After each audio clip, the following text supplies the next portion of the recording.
지난주에 우리는 주님이 누구든지 나를 따라오려거든 자기를 부인하고 자기의 십자가를 지고 나를 따라야 할 것이다 라는 말씀을 가지고 묵상을 했습니다. 주님을 따라가는 그 길은 결코 자신의 야망이나 아니면 성공을 하고자 하는 그런 길과는 다르다는 것을 기억해야 할 겁니다. 오히려 사도 바울이 고백한 대로 이제는 내가 산 것이 아니라 내 안에 그리스도께서 사셨다. 그렇게 자기를 부인하는 그 영적인 진리를 깊이 묵상해야 할 겁니다. 그러나 주님을 따르기 위해서 고기를 잡던 어부가 사람을 위한 어부로, 그리고 한 걸음 더 나가서 자기를 부인하고 자기의 십자가를 지고 따라갈 각오로 그렇게 주님을 따른다 해도 모든 것이 다 해결되는 것은 결코 아닙니다. 여전히 우리에게는 남는 숙제가 있습니다. 그것은 주님을 따라가는 그 길에서 우리에게 다가오는 고난과 시련들, 그리고 때로는 사단과 마귀의 유혹들이죠. 우리는 살면서 고난이나 아니면 시련, 아니면 시험을 원하는 사람은 아무도 없습니다. 그것들을 반가워할 사람은 없을 거예요. 하지만 동시에 살면서 고난이나 역경, 시련이 하나도 없을 거라고 생각하는 사람도 아무도 없을 겁니다. 누구에게나 정도의 차이는 있지만 살면서 시련이 있고 고난이 있고 그리고 다가오는 시험이 있습니다. 누가 보아도 저것은 너무나 가혹한 시험이다. 저건 너무나 가혹한 고난이다. 역경이다. 그런데 그것조차도 이겨나가는 사람이 있어요. 또 정반대로 야, 저 정도도 이기지 못하나? 라고 이야기하는데 그것도 이기지 못하고 그 고난과 역경에 삶이 절망으로 떨어지는 사람도 있죠. 그러니 누가 어떤 시험을 당하고 어떤 고난과 역경에 있다라고 하는 것이 중요한 것이 아니라 나에게 다가오는 시련, 내가 겪는 고난과 시험이 무엇이냐, 그리고 나는 그것을 어떻게 이길 것이냐, 내가 그것을 어떻게 승리하며 나아갈 것이냐 하는 것이 중요한 것이지, 남이 당하는 고난과 자기의 고난과 시련과 역경을 비교할 일은 결코 아닙니다. 오늘 본문은 주님이 요한에게 세례를 받으시고 그리고 마귀에게 시험을 받으러 광야로 가셨다라고 말합니다. 종종 신앙생활을 하는 사람들이 겪는 오해가 있죠. 나는 믿음대로 살려고 하고 나는 예수 그리스도를 따라가려고 하고 나는 정말 말씀대로 살려고 하는데 왜 나에게는 시험거리가 끊이지 않고 나에게는 왜 고난과 역경이 이리도 많은가 하는 생각을 할 수도 있습니다. 그러나 우리가 성경을 깊이 읽어보면 주님도 오늘 본문 말씀처럼 마귀에게 시험을 당하시고 때로는 고난의 한복판에 서 있고 얼마나 기도를 간절히 하셨는지 땀이 피가 될 정도로 주님이 고난을 앞에 놓고 기도하셨다라고 하는 사실을 성경은 아주 줄기차게 우리들에게 증언하고 있죠. 결국 주님은 십자가에 달려 돌아가지 않으셨습니까? 우리가 만약에 주님을 따라가는 길에 있다면 더 이상 고기를 위한 어부가 아니라 사람을 위한 어부가 되어지고 나를 부인하고 십자가를 지고 그렇게 주님을 따라간다면 우리는 주님이 당하셨던 시험, 오늘 마귀가 한 시험뿐만이 아니라 때로는 고난과 역경들, 이런 것들이 우리에게 찾아오는 것은 지극히 당연한 일인지도 모릅니다.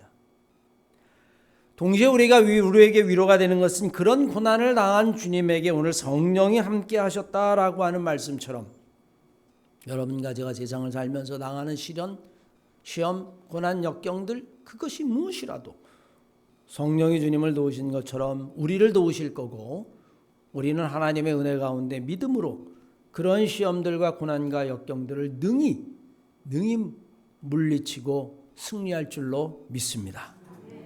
오늘 주님이 시험을 당하셨죠. 첫 번째 시험은 돌을 가지고 떡을 만들라고 하는 이야기입니다. 주님은 당연히 하나님의 말씀으로 물리치셨습니다. 첫 번째 시험이 우리에게 주는 교훈이 있다면 떡이 하나님의 말씀보다 우선하는 시험에 들어서는 안 된다라고 하는 사실입니다. 떡이 중요합니까? 아니면 하나님의 말씀이 중요합니까? 우리는 떡으로 사는 존재가 아니라 하나님의 말씀에 따라 사는 존재라는 사실을 오늘 성경 우리들에게 다시 한번 확인시켜 주고 있어요. 여러분, 먼저 돌을 가지고 떡을 만들려고 하는 시험을 생각해 봅시다. 어쩌면 여러분, 그것은 우리들이 살면서 닥친 가장 중요한 문제이고 오늘을 살아가는 우리들에게 있어서 이 떡의 문제는 가장 현실적인 문제이기도 합니다. 현실적으로 먹고 사는 문제보다 더 중요한 게 있을까요? 그게 해결돼야 신앙생활도 하는 거고, 그게 해결돼야 행복도 이야기할 수 있는 것이고, 결국에 떡의 문제는 오늘날 우리에게 경제적인 문제, 돈의 문제가 아닐까요?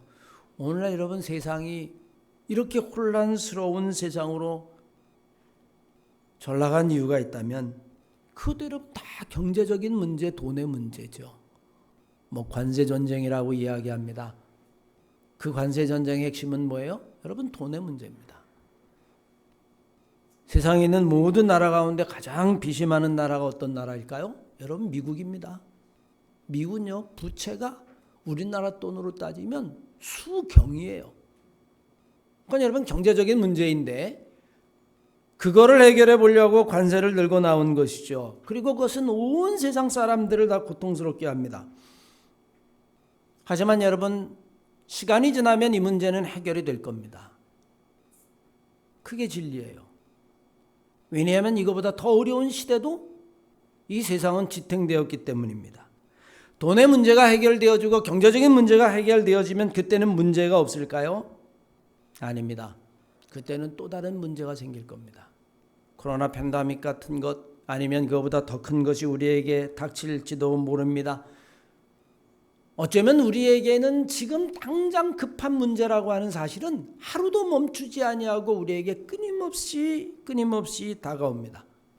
그래서 어떨 때는 이게 정말 중요한 문제라고 생각을 해서 이것만큼 중요한 문제가 없다라고, 이건 지금 눈앞에 닥친 문제라고 생각하는데 그게 마치 한 달, 두 달 사이에 안개처럼 사라져버릴 때도 있어요. 오늘 본문 말씀, 돌을 가지고 떡을 만들려고 하는 이 이야기의 핵심은 지금 당장 우리의 눈앞에 닥친 일과 우리가 살아가면서 가장 중요한 것, 결코 잊지 말아야 할 것, 그 사이에 놓인 시험이라고 하는 사실입니다. 오늘 본 말씀에 주님이 이렇게 대답하셔요. 돌을 가지고 떡을 만들라 그랬더니 주님이 이렇게 응답하십니다. 예수께서 대답하여 이르시되 사람이 떡으로만 사는 것이 아니라 하나님의 입으로부터 나오는 말씀으로, 모든 말씀으로 살 것이다. 여러분, 어떻게 생각하셔요? 주님의 반박이 타당합니까? 우리는 종종 이런 반론을 하죠. 그럼 사람이 떡 없이도 살 수 있다는 얘기인가? 그냥 믿음만 있으면 살 수 있다는 이야기인가? 예수님은 먹지도 않으셨나? 여러분, 과연 그런 이야기일까요? 물론 사람은 여러분 떡 없이 살 수 없어요. 40일은 금식할 수 있을지 모르지만 영원히 금식할 수 없습니다. 하지만 오늘 주님의 말씀을 깊이 음미하면 그렇다고 사람은 떡으로만 살 수도 없습니다.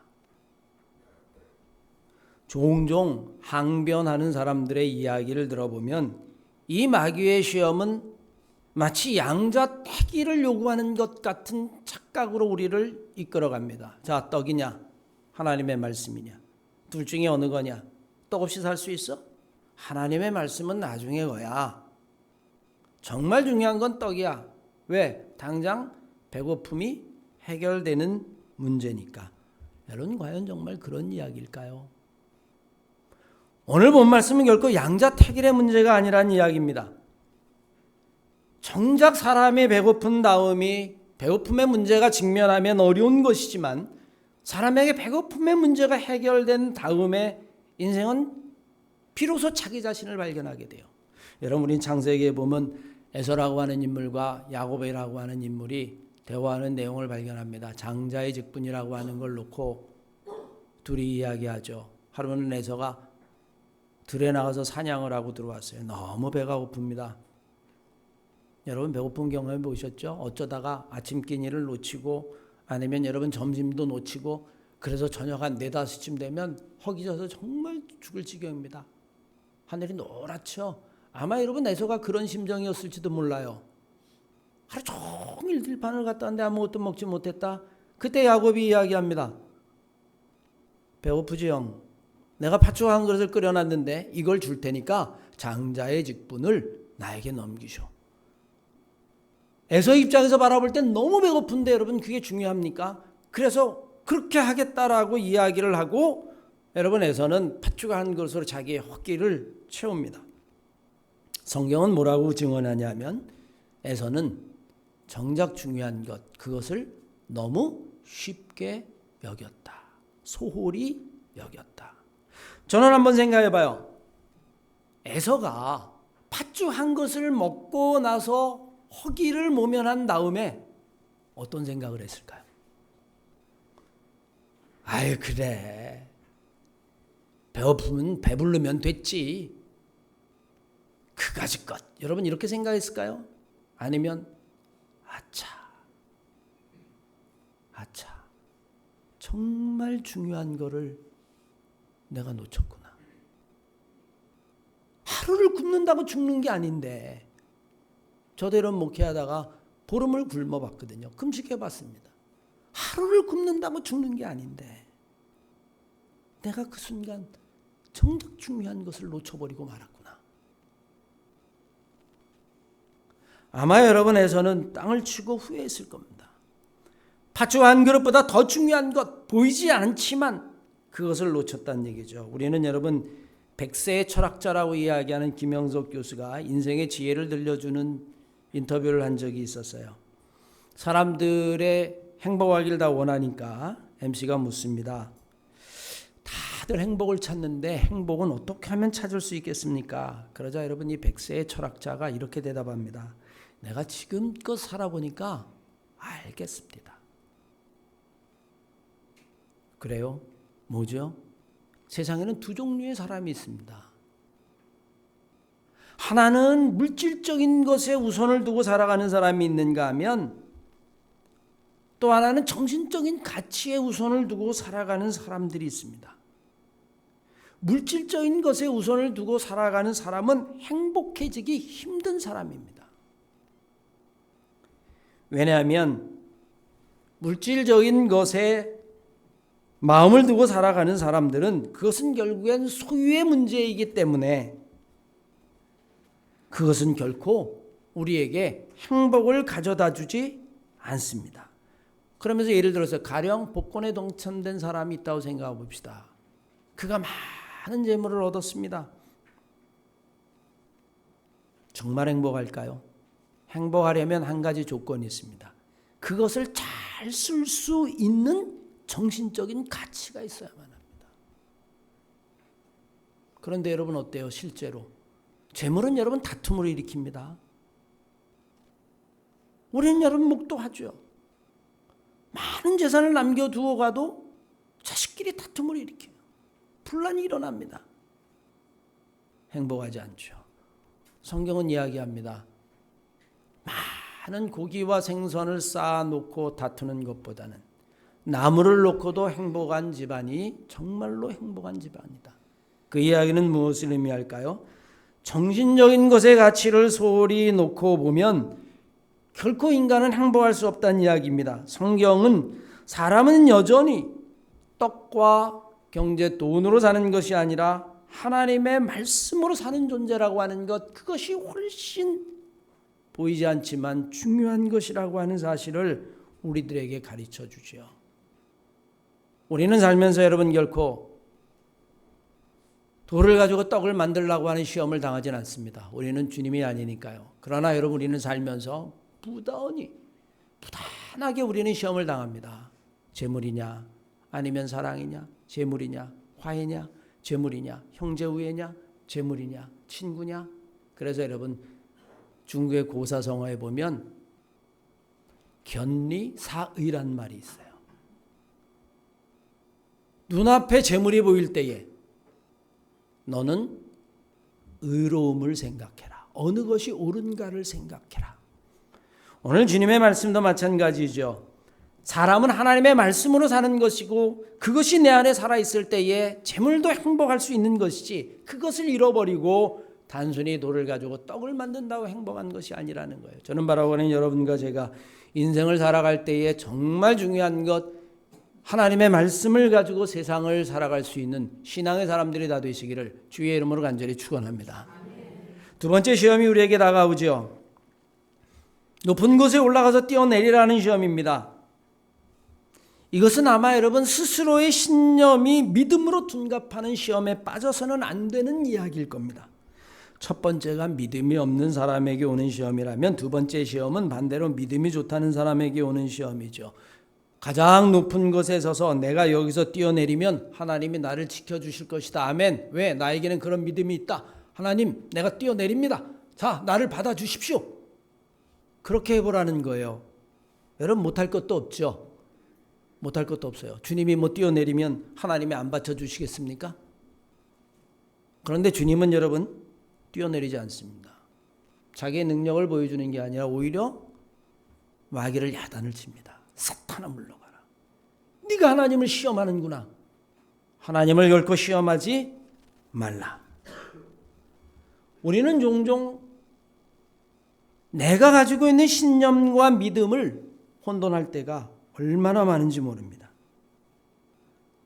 하나님은 나를 지켜주실 거야. 하나님은 나를 버려두지 않으실 거야. 하나님이 나를 버려두면 하나님이 나를 사랑하지 않는 거야. 그지? 그러니까 나는 뛰어내릴 수 있어. 한번 뛰어내려 볼까? 정말 여러분 그럴까요?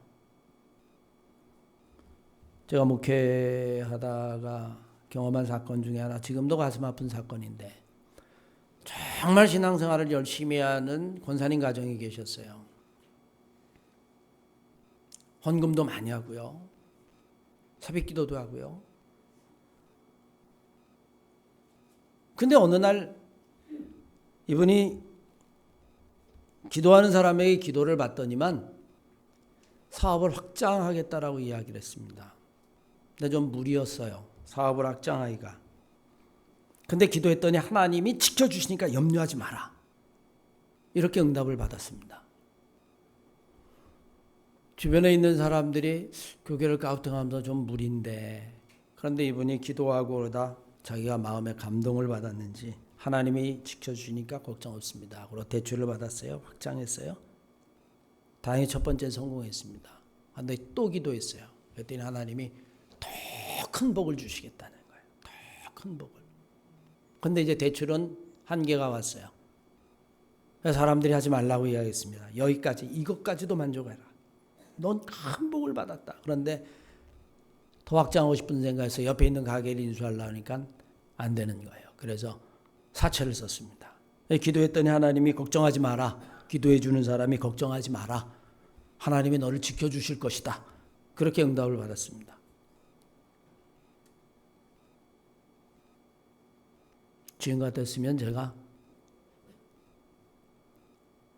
패서라도 말렸을 거예요. 근데 제가 그럴 위치에 있지 않았습니다. 제가 가서 조용히 권면했어요. 과연 하나님이 당신이 요구하는 걸 다 틀어주시는 것이 그게 믿음일까? 근데 여러분 안타깝게 사채를 받아가지고 투자를 했습니다. 그러고 한 일주일 정도 있다가 밤에 야반도주 했어요. 가면서 남긴 말이 뭔지 아십니까? 하나님이 나를 버렸다. 하나님이 나를 도와주지 않으셨다. 하나님이 나를 지켜주셨어야 하는데. 아직도 기억이 나요. 동원 레코드라고 하는 회사에 있었습니다. 여러분 어떻게 생각하십니까? 하나님이 끝까지 까지 사채를 쓰고 막 하는 것까지 하나님이 다 도와주셔야 그게 하나님입니까? 높은 곳에 가서 하나님이 나를 지켜주실 거야 그러고 냅다 뛰어내리는 거를 지켜주셔야 그게 하나님이 하나님됨입니까?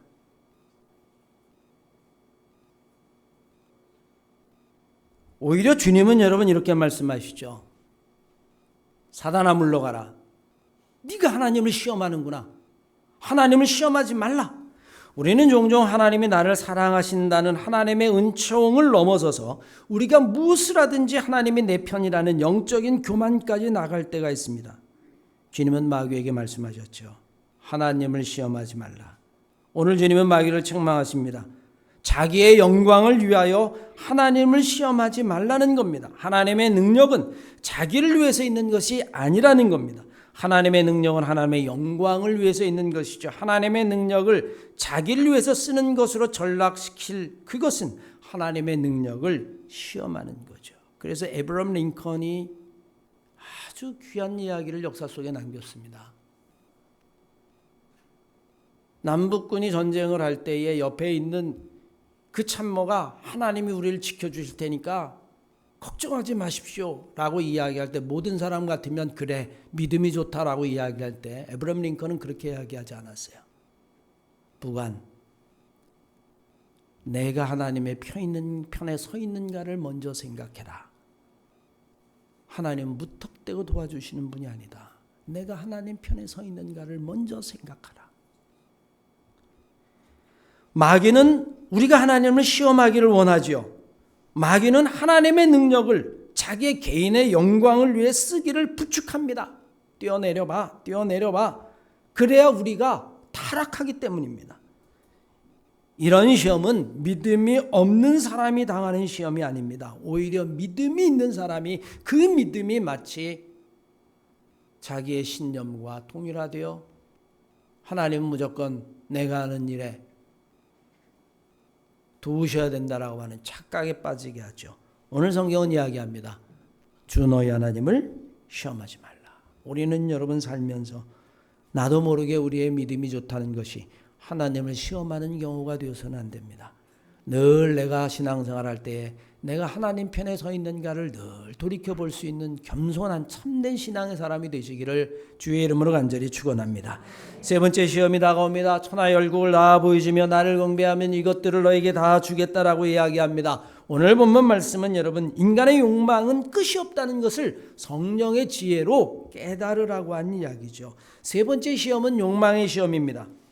사실 욕망에서 자유스러운 사람은 아무도 없습니다.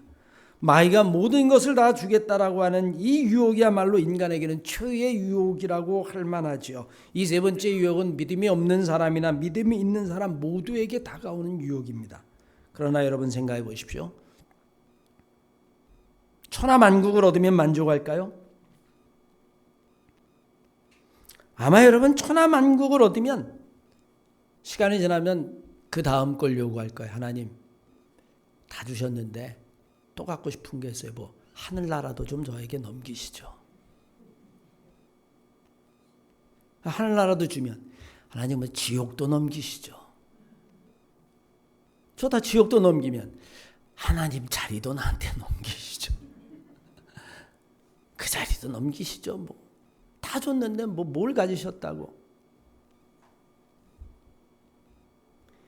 여러분 그 김영석 교수가 100세의 철학자가 이어지는 대화 속에 이렇게 이야기를 합니다. 돈이나 권력이나 명예 이런 걸 쫓는 사람은 행복을 찾지 못합니다. 솔직히 거기에서는 행복을 찾기 어렵습니다. 왜 그럴까요? 이유가 있습니다. 딱 하나가 부족하기 때문입니다. 만국을 얻어도 하늘나라를 얻어도 지옥을 얻어도 딱 하나 부족한 게 있습니다. 그게 뭐예요? 만족입니다. 만족을 모르는 사람은 절대로 행복할 수 없습니다. 그러니까 여러분 MC가 사회자가 계속해서 질문을 던지죠. 그럼 만족을 알려면 어떻게 해야만 합니까? 정신적 가치가 있는 사람만이 만족을 알 수 있습니다. 여러분 만족이 뭔 것 같아요? 여러분들이 착각하는 게 하나 있습니다. 만족은요 감정이라고 생각하는 거예요.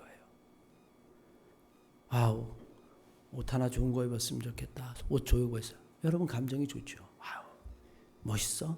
멋있죠. 네. 우리는 여러분 그걸 만족이라고 생각해요. 그 다음엔요. 아우, 차 좋은 거. 아유, 남은 더 좋은 거 탔네. 그럼 더 좋은 거. 집 좋은 거. 여러분, 그래서 좋은 차 타고 좋은 집 가지면 기분 좋죠. 내가 만족합니다.